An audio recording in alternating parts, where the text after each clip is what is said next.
మలబద్ధకంలో problem ఏంటి అంటే మనకు ఎప్పుడైతే మోషన్ గట్టిగా వస్తుందో ఏనల్ రీజన్లో మనము మోషన్ గట్టిగా వచ్చేటప్పుడు రాసుకుంటా వస్తుంది ఫస్ట్ థింగ్.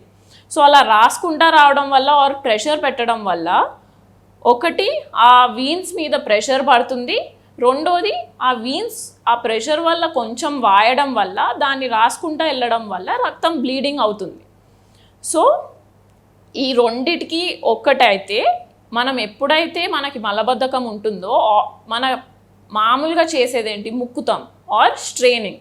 సో మనం ఎప్పుడైతే స్ట్రెయిన్ చేస్తామో స్టూల్స్ పాస్ చేయలేక మనం ముక్కడం స్టార్ట్ చేస్తామో ఆ ముక్కడం కూడా హెమరాయిడ్స్ మీద ప్రెషర్ పెడుతుంది. సో ఇలా ప్రెషర్ పెరిగి పెరిగి పెరిగి అవి గ్రేడ్ 1 నుంచి 2గా, 2 నుంచి 3గా, 3 నుంచి 4గా మారే ఛాన్సెస్ ఉంటాయి. సో దీనికి మనం చేయాల్సింది కాన్స్టిపేషన్ని అవాయిడ్ చేయడం. అండ్ రెండోది జస్ట్ మలబద్ధకం ఒక్కటే హెమరాయిడ్స్కి దారితీయదు. ఈవెన్ లూజ్ స్టూల్స్ మనకి ఎప్పుడైతే ఎక్కువగా అవుతాయో అప్పుడు కూడా మనకి హెమరాయిడ్స్ వచ్చే ఛాన్సెస్ అనేది ఉంటుంది.